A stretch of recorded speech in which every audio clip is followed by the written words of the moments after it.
is a really important node in the basic idea. And once they did that, he and physicist Bruce Hill developed an introducer so that they could actually slip a cortical strip electrode, which is used a lot for epilepsy recording, underneath the burr hole and line it up over the DPI projection site. We then proceeded to farm both of the SPN leads, and then we did recording from both SPN and the cortical strip, asking the question, is there some functional connectivity in electrophysiological terms, that means coherence, in the beta band, and if we stimulate in the SPN, do we affect the beta band in the cortex? And without showing all the data slides, the answer is yes. In fact, the site of maximum coherence between the two SPNs was also the site of maximum coherence with that efferent projection site, and in fact, when we applied randomized presentations of voltages in the subthalamic nucleus, we attenuated the international cortical data only over the projection sites, because in one lead, it actually flipped, and it was only after we analyzed the data, thinking that maybe this wasn't going to be a real finding, Jamie came back to us and said, oh, I just found the reconstructions, and one lead flipped, and in actual fact, it was the one where we did not see this effect. So this was actually very interesting work in the operation room, suggesting that the whole sensory motor network needs to be locked in this persistent, exaggerated data band algorithm. So this is all very fine and good. We've done lots of work in the operation room, but really, and this was really the only time we could access deep brain circuitry, when the leads were externalized, and the subject is tethered to cables and then lying down in the operation room, at least in the USA. And as you know, with research in the operation room, it's not exactly your ideal laboratory. It's time limited, the subject can't get up and move around, we've already done a procedure that's higher, and it's a very expensive experimental setting. So how do you access brain circuitry to measure neural and kinematic activity in real time and while humans are freely moving? And this was not possible until, as Brian said, we had this wonderful development that Medtronic used the FDA-approved generator and then put firewall-protected software, sensing software on it, which could actually sense the local field potential and download them right onto the device and using telemetry. We could then download those onto a recording tablet. And so they asked for a request for proposal, and ours was to investigate the neural signatures of tremor radiation and freezing behavior in Parkinson's subjects with bilateral subthalamic nucleus implantation. And we did the first subject in the United States about 3 years ago. As you have to have a shout out to our friends at UCSF in case anybody's here. They did do that for us on the next day, but we got in first. We can't usually say that. And since then we've been planted 21 subjects, which is the largest cohort in the world. So now we have many more opportunities. We can now access brain circuitry in 3 moving human subjects using a sensing neurosimulation, and then 2 major ways we can go. One is we investigate the neural basis for Parkinson's disease and other neuropsychiatric diseases, and Helen Lakewood is doing this in memory with depression, and others are doing it in OCD. We can also use brain or kinematic signals of abnormal behavior to develop the first closed-loop brain pacemakers. Sounds easy. But here's the first step of readout of somebody who has synchronized video and the readout of both subthalamic nuclei as he's standing, and then as he walks, you can see the rhythm changes right away. And then he's going to stand again. So just once you see it, you think, oh my goodness, how could we never have known that? But I treat patients and I constantly think about what's going on in their brain when I'm looking at them, but it's as if I'm completely blind. And so is the neurosimulator. It has no idea what it's doing. But now, all of a sudden, we can see in real time what is going on in the brain, at least in this little subthalamic nucleus, as people move freely about the lab. We're trying to make it free by making walk through these barriers, in case anyone was wondering. We can also now do some more careful experiments. And so imagine if you were sitting and I asked you to do this, and you probably don't think very much about doing it. And what we do is we have the angular velocity sensor on the wrist, and as this person is moving, they're getting a little slower, and as you can see, here's their resting state band, and as they move, it suddenly drops out, and then a very different band appears. We turn on the brain stimulation, the band is attenuated, they get better, we turn it off, the movement band comes back, and the resting band also comes back when they stop. So all of a sudden, this is the first time we're seeing that there actually is something different going on when you move, and I don't have time to discuss all of this, but just to say one thing is if you're going to use this for closed loop, you're going to have to make sure you know which band to use, because if you're going to use the resting state band and then go off walking around, that might not be the best band to use. I told you we developed a metric of freezing the case, and I'm just going to quickly take you through this. This is somebody doing a repetitive stepping case task on dual force rate. We've normalized the force to their body weight, so that 100% here means for that foot, they're putting all their weight on that foot, and the other foot is 180 degrees on phase, and it's basically at 0%, and so they alternate like that. And it's not difficult to write a computer algorithm to then detect when they don't get their feet off the force rate, which is here, and that is when they are frozen. What's interesting here, which has never been seen before, is that actually what you can see here is there's still clearly a neural signal coming down, trying to displace these people, although when you look at them, they look like they're just frozen. So all of a sudden, we have the way now, seeing we have synchronized neural recordings to investigate whether there are differences when you're freezing or shifting, and when you're not shifting. And basically, here's the resting state, which is standing, here's the movement in the green when they're not freezing, this pattern, and here's the movement in the red when they are freezing, and I think you can get a glimpse that there appears to be slightly higher peak here in high data regions during periods of freezing. Now, the other thing you can do that's very exciting is you can only access the brain circuitry times 1 in the operation room, and then everything's closed up. But now we can access the brain circuitry and ask, if this is a band, a biomarker of Parkinson's disease, does it change over time? And if we're using deep brain stimulation, does that constant high-frequency neurostimulation exert any effect on this resting state beta band? And so Megan Shea in my lab did this study that we call the washout study, where we do this every 3 months, and we turn the patient off this stimulation and record it every 15 minutes, for 60 minutes, or until the subsequent PFDs were overlapping. In actual fact, what we showed that there was a significant attenuation of the resting state of therapy beta band. Here it is before we started GDS, and here it is at 6 and 12 months, after 6 and 12 months of GDS. And we also interestingly saw that their clinical rating scale was getting better off therapy, and the reduction in the beta band was correlated with the improvement in the motor score. So this is a very, very interesting suggestion that there is some change in the disease progression from this therapy. We have also already shown, and I could show you, that the power in this band is higher on the more effective hemisphere of these patients.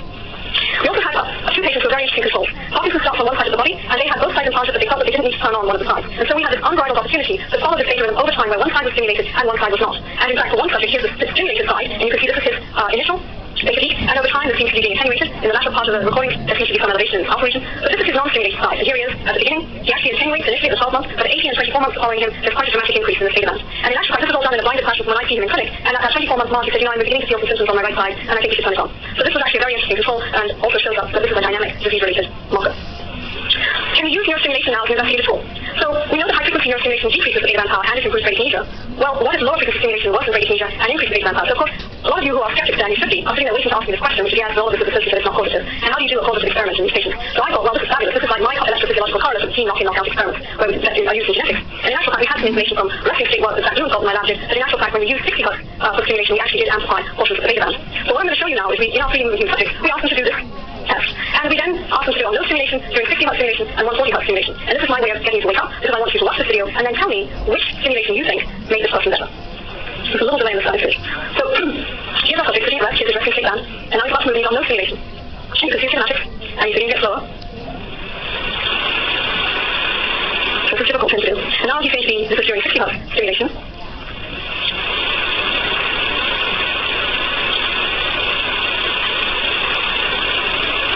And now you're basically in a high frequency, we use 140 Hz.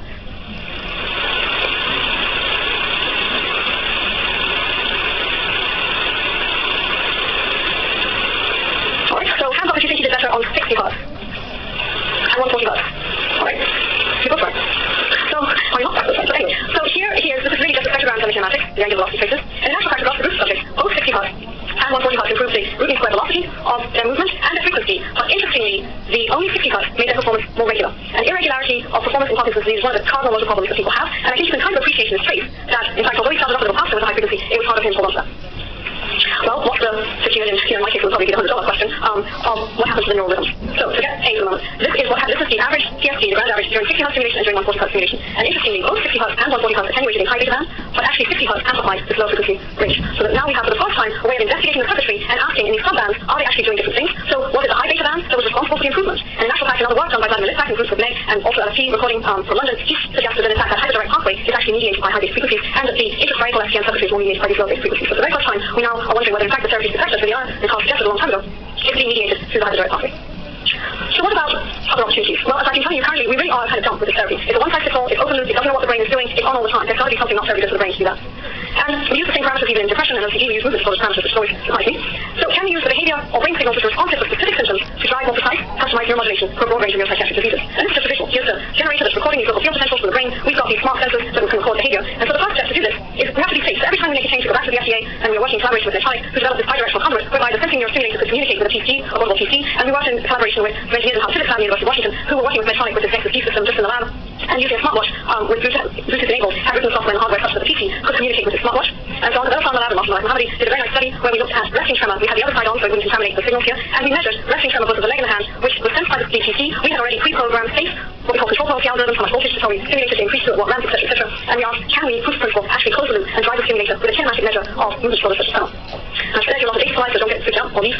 This is voltage for 30 minutes. This is a measure of tremor. And what we do is we use a calibration period of resting tremor, and then we do a cost area transform, we get the average power of this, and then we determine thresholds. The blue threshold, the tremor goes above the blue threshold, we ask the stimulator to increase voltage at a faster ramp as the patient can tolerate. If it's in between these two thresholds, it does nothing, and if it goes below this threshold, it starts decreasing the voltage.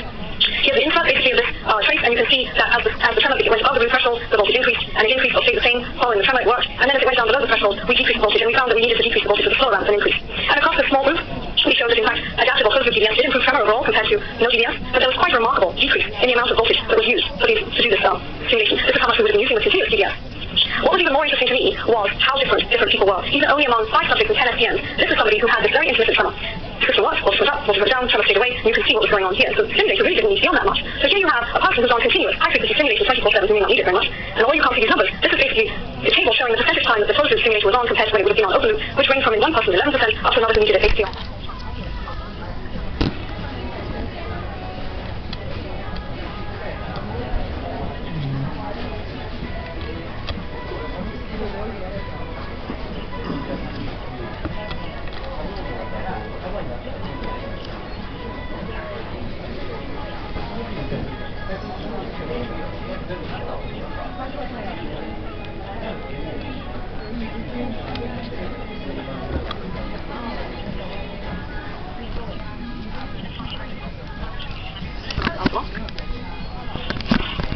He's moving with closed loop stimulation.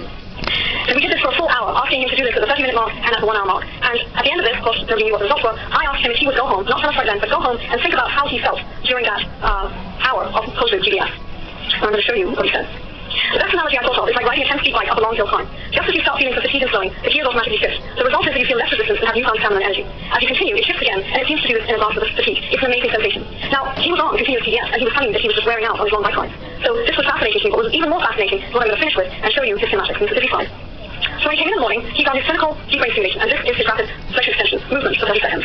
And this is his average speed, this is his average frequency, this is the measure of regularity of his velocity and of his frequency. But notice this, we were using 3 active electrodes. We were using a very large field to him. We use closed-loop GDS. We have to use one electrode so we can record around it. And I just want to show you what we saw at his 16-minute mark. And what we saw was what he said, which was when you see the variation in his chemical GDS, now this is on GDS, and then you compare it to this adaptive GDS, what blew me away was that he didn't see, it was exactly what he said, he didn't seem to fatigue down, and this was borne out by the numbers. He was actually faster. His CDs dropped dramatically, the lower they are, the more regular he is, and his frequency was higher, and he was using about 40% of the power. And I did not expect this, but with all the work that we've done as skeptics to show that beta band may have something to do with Parkinson's disease, it just took this one experiment that made me think there's something in it. I'm still skeptical because probably the next person is not going to work. But anyway, I mean, you know, to the end of wonder, I thought we should because the result was really quite dramatic. And so I'd like to thank current and former members of my lab. You've been very gracious about letting us do work in the operating room. And finally, and most importantly, to the people with Parkinson's disease who volunteered many hours and their time and energy, and without whom none of this success would be possible. And we think that we just hit tip of an iceberg for hopefully a very broad range of neuropsychiatric disease, where following your own brain rhythm is actually going to be much more efficacious than we've been using for the last 30 years. And I'll stop. Thank you.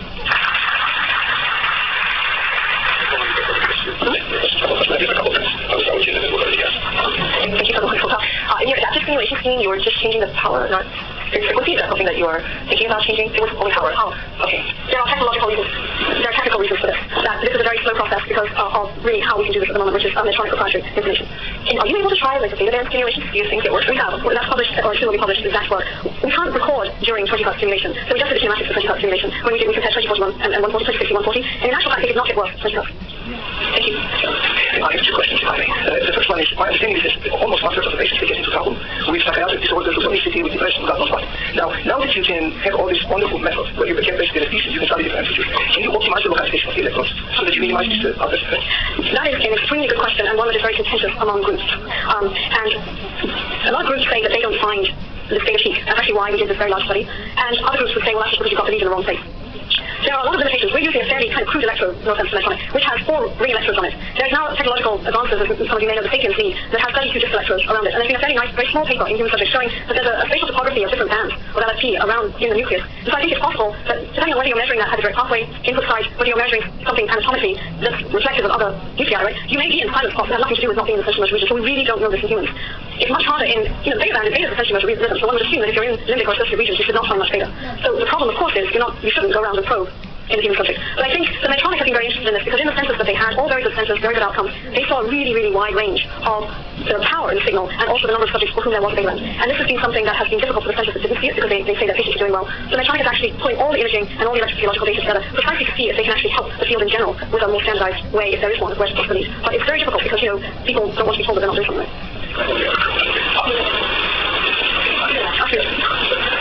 I'm interested in the crossover between what you're seeing in the Parkinson's DBS and the dystonia DBS for obvious reasons. Yes.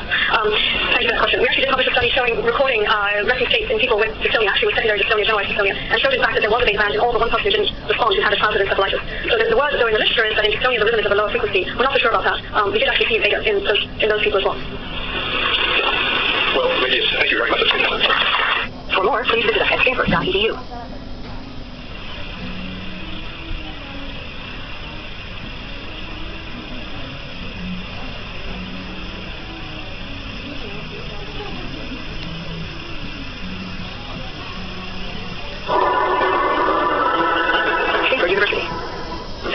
To present here today. It looks like a great lineup. I agree. I'm very honored to be one of the speakers, and thank you for not saying all the other things that probably you could have said, although those were embarrassing enough. Actually, riding my bike every day, even in snow, is just a statement about the traffic in Boston, actually. It's much worse to drive or even to get the key. Anyway, I'm going to not talk about the 2 topics I put in the title. In the title, I didn't pay enough attention to the timing. Time I had for this talk, and I thought I could talk about development, which is really the topic that I care about the most, as well as nanobody, new technology that we've developed, and I realized that 35 minutes I could only cover one of those, so I decided to cover nanobody technology because I hoped that some of you would find that useful, just perhaps a broader interest, so I will start with that.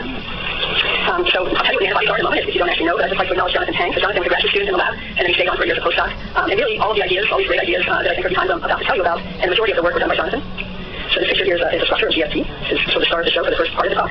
So we use nanobodies in a variety of ways, and I'm going to tell you 3 stories. The first of 2 use nanobodies directed against GFT. The first story I'll tell you is about using GFT and nanobodies to drive transcription inside cells. The second one is to use the same GFT nanobodies to drive pre-recombination, and the last is an attempt to expand the use of nanobodies to any intracellular cell type-specific protein to drive many different types of activities. So first, the motivation for these studies is probably the same motivation that many of you have. If we want to manipulate cells in complex tissue, we like to have genetic access to specific cell types. And so we work in the retina, and this line up here is the bipolar cells that are in the neurons that we find in the retina. And we would like to understand how you can generate the diversity of cell types in the retina or more generally in any complex tissue. And when Jonathan joined the lab, he wanted to study how these different types of bipolar cells get generated and how they distinguish themselves.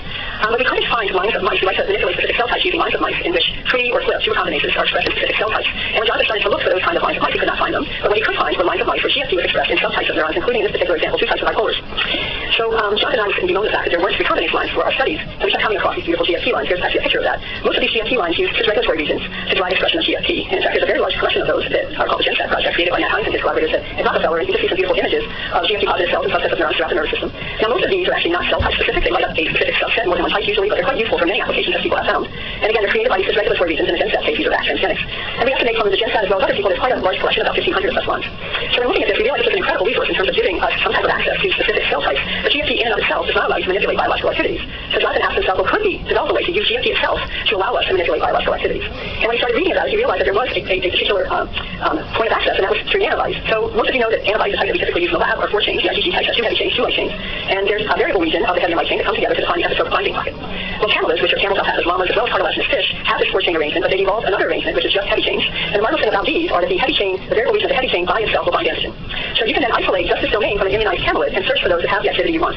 Sorry, I think this is on auto advanced. Should change that. At any rate, this is a crystal structure of an antibody for GFP called GBC1 binding to GFP. So these small domains are only about 12 kb. You can express them inside cells. And when Jonathan was reading about antibodies, he found that Rothbauer and Leonhardt, the LMU, had created a collection of 7 antibodies for GFP. So his idea then was to take pairs of those and to see if he could find pairs that could co-occupy inside a cell GFP.